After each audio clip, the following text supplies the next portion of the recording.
Oh, ngolana gala tana piku ida ga ne gentil channo. Ne gentil channo me tête pas, ne gentil channo me ma pas. Manda me mungum fa handu me. Tout ce qui brille. Oh, quel sokamo. Oh.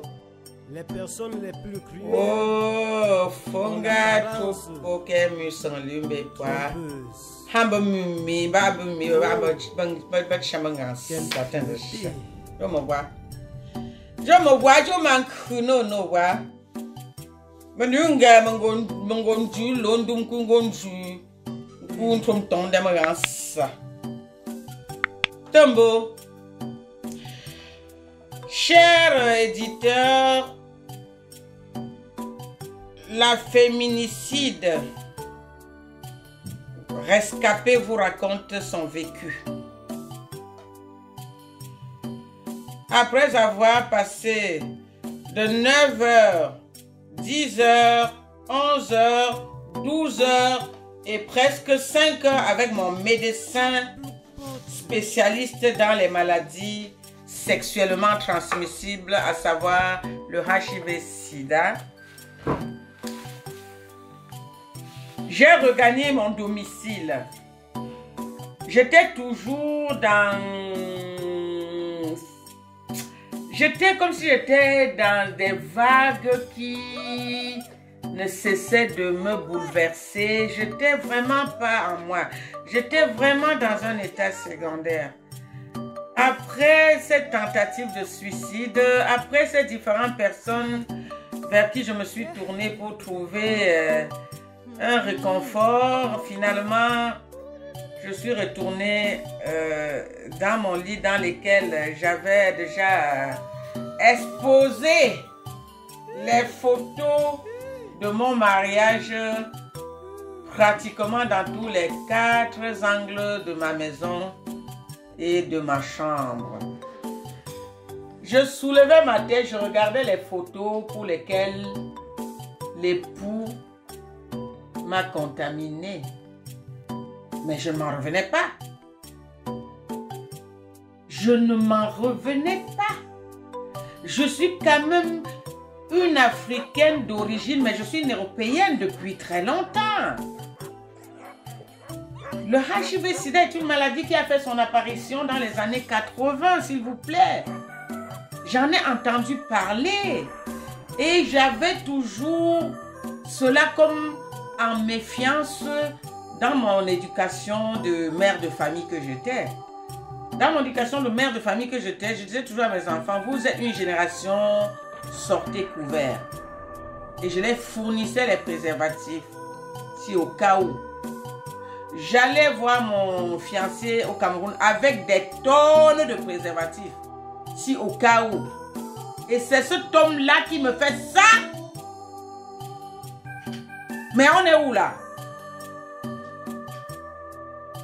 De février 2000, je pensais avoir un moment de répit à l'issue de ce mariage. Alors même qu'il me réservait le pire à venir, Lorsque je dis que j'espérais avoir un moment de répit à l'issue de notre mariage, c'est parce que de 2000 jusqu'en 2002, mince, mon fiancé me pompait de l'argent comme il n'est pas possible. Mon fiancé me demandait l'argent comme si j'étais une banque qui fabriquait de l'argent. Je donnais et quand j'étais lassée, je lui disais, bébé, c'est trop là, je n'ai plus de quoi régler la famille en France, qu'est-ce qui se passe? Il dit, donne, je donne. Il dit, envoie les véhicules, j'envoie. Il dit, si, je sais. Et il prend ça, je ne sais pas ce qu'il fout avec. Je dis, comme tu ne travailles pas par problème de conjoncture, vends les véhicules, tu m'envoies le fonds. Comme ça, on se lance dans un genre de business de véhicules. Mais hélas, tout ce que j'ai tenté avec lui, de 2000 jusqu'en 2002, fut un échec. Voilà l'argent, va apprendre à conduire. Car mon but de me remarier, c'est d'avoir un époux qui va être au volant de notre voiture. Parfois, Il prend l'argent, il ne va pas conduire, soi-disant, il me sort une histoire. ont l'apparence trompeuse. Oh, Enfin, à un moment donné, on prend ce genre d'incident, mais c'est pas pour autant dire que la vie s'arrête là. Les bobards, un spécialiste au ragot. Au ragot. Et ce qui m'est arrivé à l'issue de ce mariage, vraiment,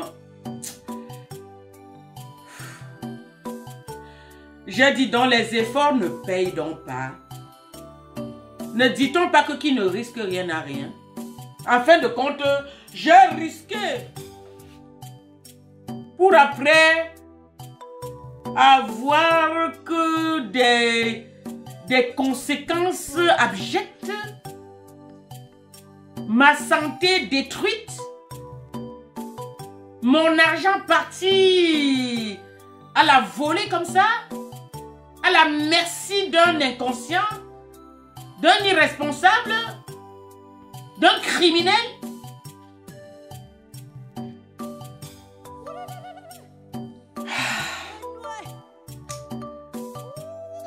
On était mariés.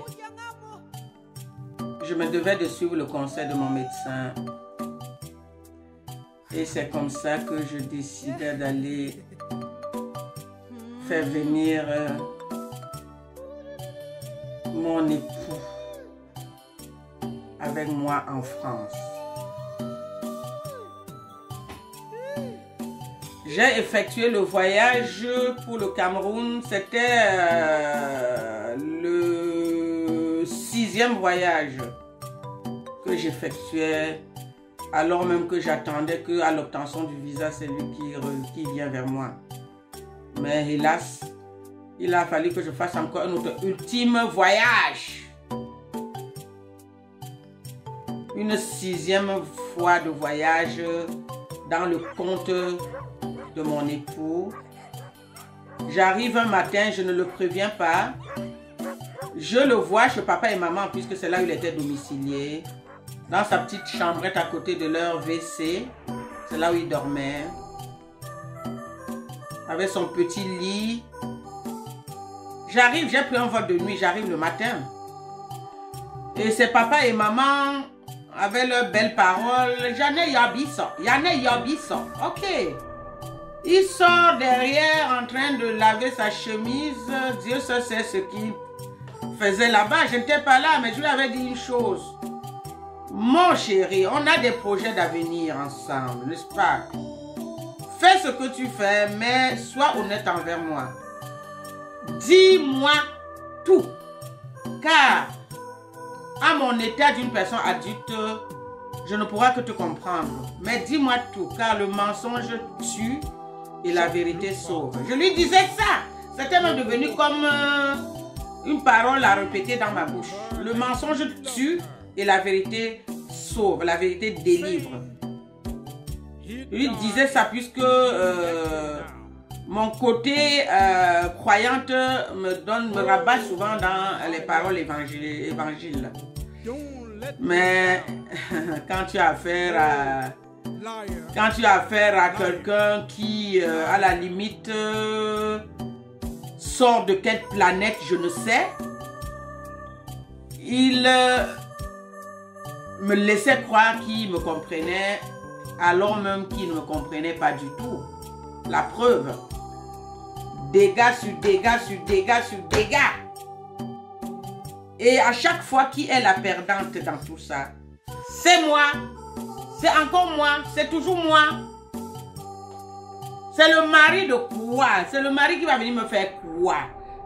J'étais joyeux parce que j'épousais un gars de mon pays, comme sa cousine qui nous avait mis en relation m'avait dit. Tu vas épouser un gars de ton pays, du Cameroun. Vous allez faire votre projet de rentrer, votre retour futur. Donc elle m'avait fasciné, inculqué ça dans la tête et je me suis dit pourquoi pas.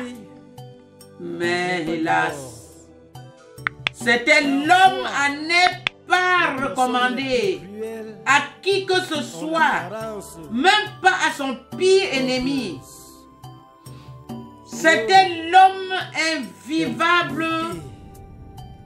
C'était l'homme vraiment à ne même pas fréquenter. À ne même pas fréquenter. Je vous le dis. Je vous le dis. Il est tout sauf une personne à courtiser.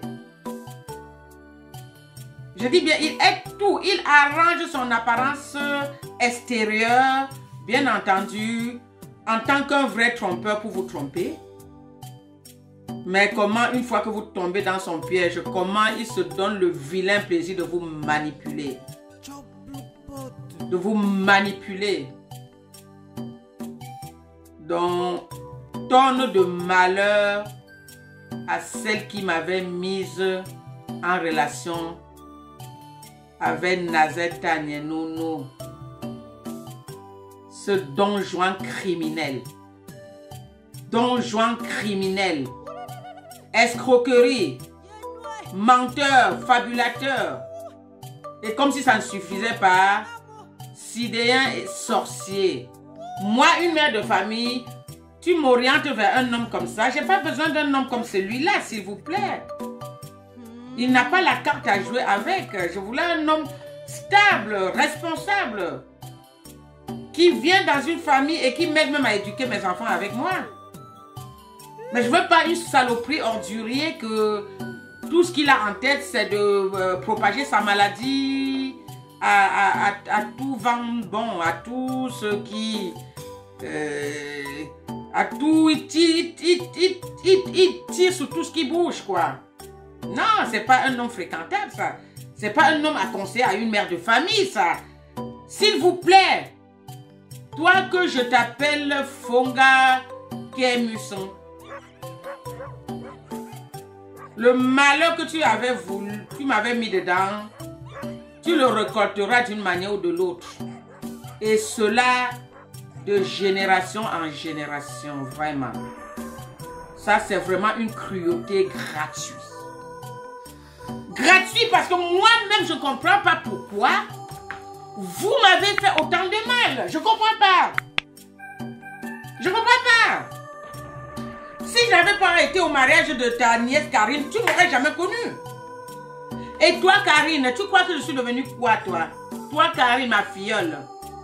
Tu sais qu'à travers ton mariage, là, j'ai eu que le malheur, le succession de malheur dans ma vie. Toi qui es ma fille qui venait dormir chez moi. Et que je te prenais comme ma fille, la preuve en est que quand tu te maries, je suis venue à ton mariage. Et c'est une de tes tantes la plus mystique qui m'a orienté vers un cousin foutu. Et il m'a porté dans son vent de destructeur.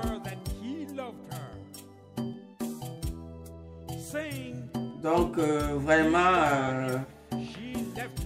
je vous reviens parce que vraiment,